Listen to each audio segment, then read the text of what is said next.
Ma Mission TV, le miroir du monde. Une série d'attaques et l'occupation de quelques localités congolaises dans le territoire de Rutshuru par le M23 appuyé par l'armée rwandaise. À la lumière des différents rapports recueillis sur terrain, dont celui du Centre conjoint des opérations, équipé des drones de surveillance, demande au gouvernement 1. D'expulser dans les 48 heures suivant sa notification M. Vincent Karega, ambassadeur plénipotentiaire du Rwanda en poste en République démocratique du Congo. Et ce, en raison d'une part de la persistance de son pays à agresser la RDC et à appuyer les mouvements terroristes du M23 qui l'instrumentalise à cette fin. À rappeler que cette offensive du M23, appuyée par l'armée rwandaise, vient de porter un énième coup au processus de paix de Nairobi et de Luanda engagé depuis plusieurs mois. Cette aventure criminelle et terroriste a rencontré une farouche résistance de forces armées de la République démocratique du Congo, déterminées à défendre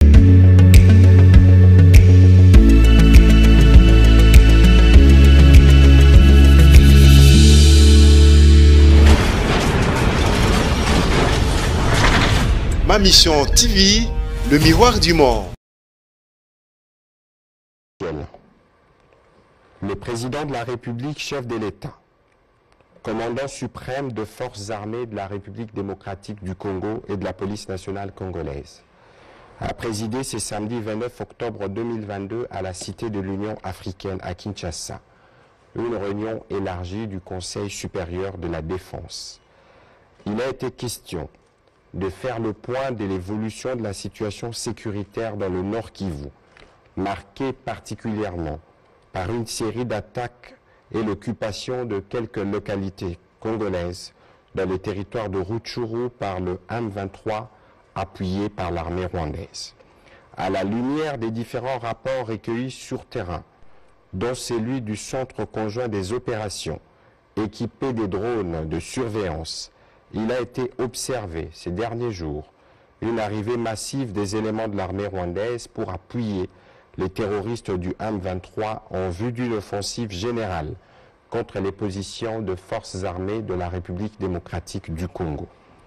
Le Conseil supérieur de la défense a rappelé que cette offensive du M23, appuyée par l'armée rwandaise, vient de porter un énième coup au processus de paix de Nairobi et de Luanda engagé depuis plusieurs mois.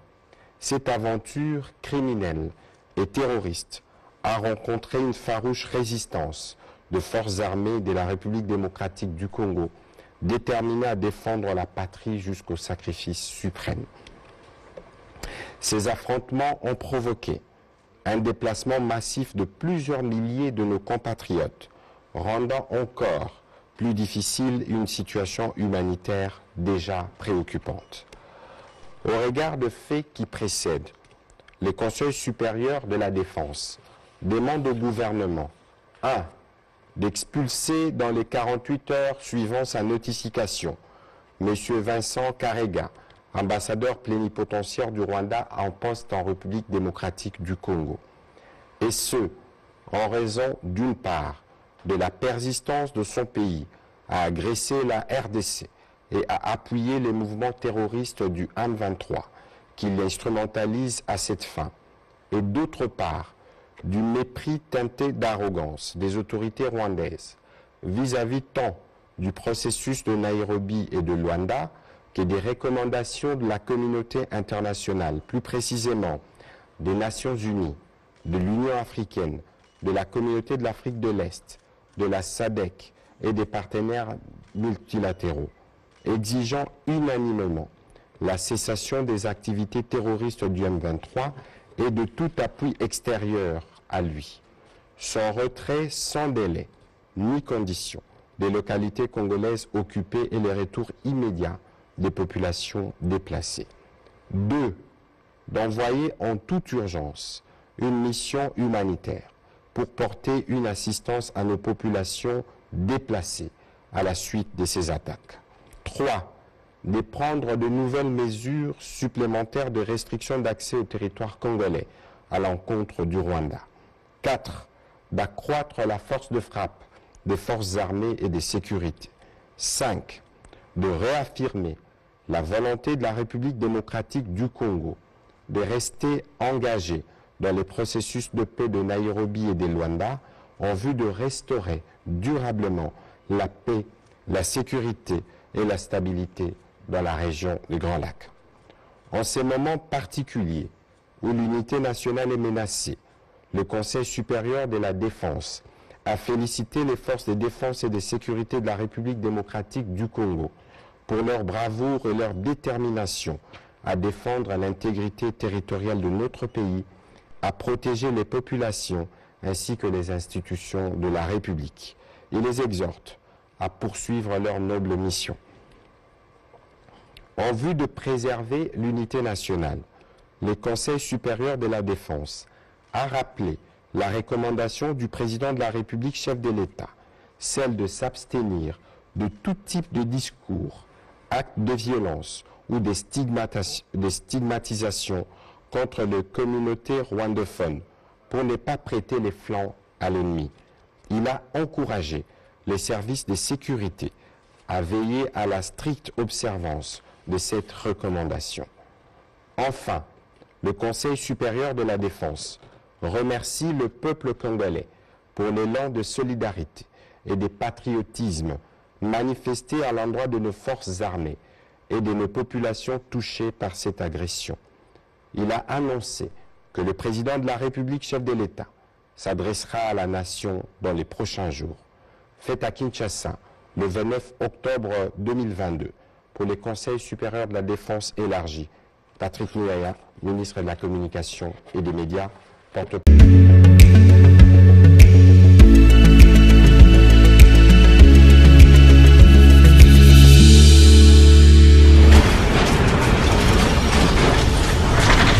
Ma mission TV, le miroir du monde. De la République, chef de l'État, commandant suprême de forces armées de la République démocratique du Congo et de la police nationale congolaise, a présidé ce samedi 29 octobre 2022 à la Cité de l'Union africaine à Kinshasa, une réunion élargie du Conseil supérieur de la défense. Il a été question de faire le point de l'évolution de la situation sécuritaire dans le Nord Kivu, marquée particulièrement par une série d'attaques et l'occupation de quelques localités congolaises dans le territoire de Rutshuru par le M23 appuyé par l'armée rwandaise.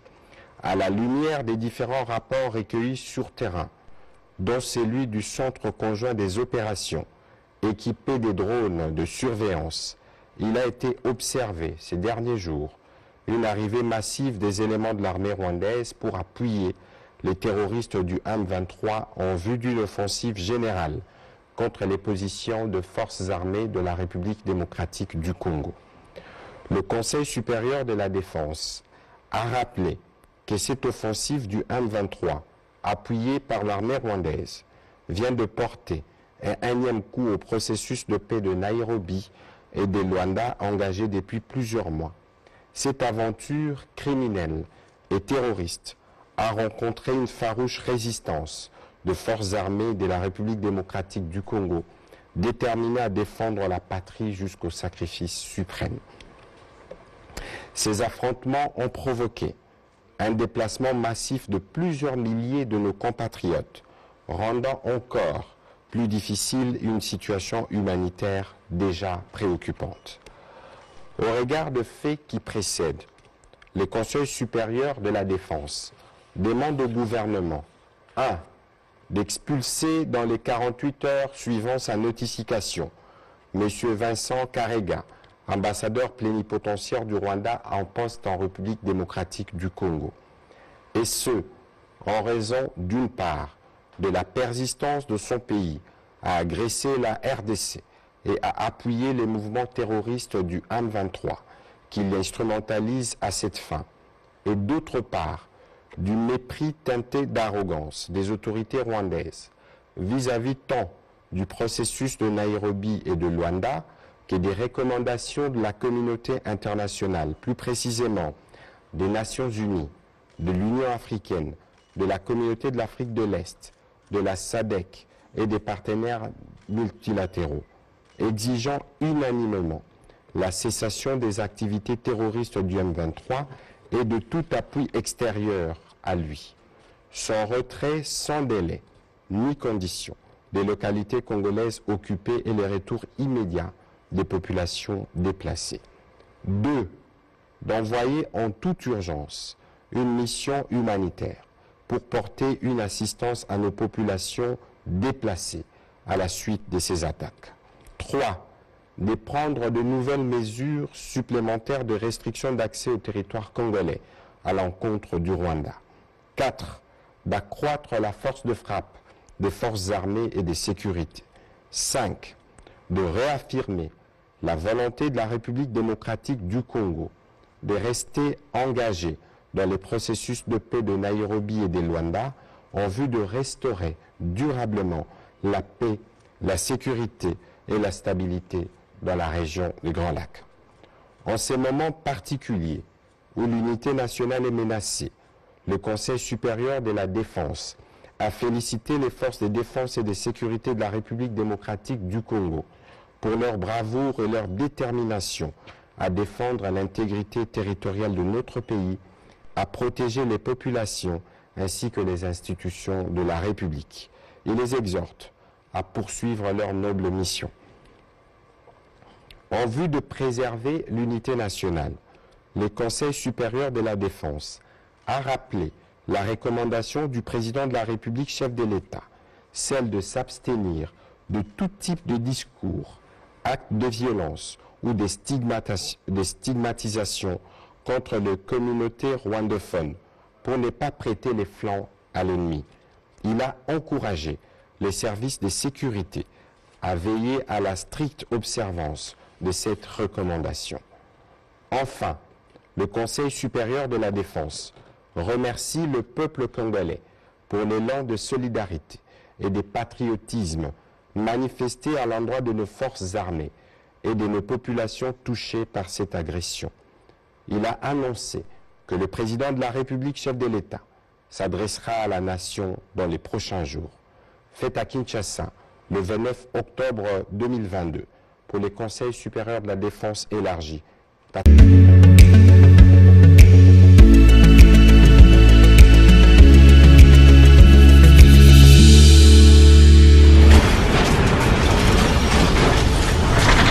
Ma mission TV, le miroir du monde.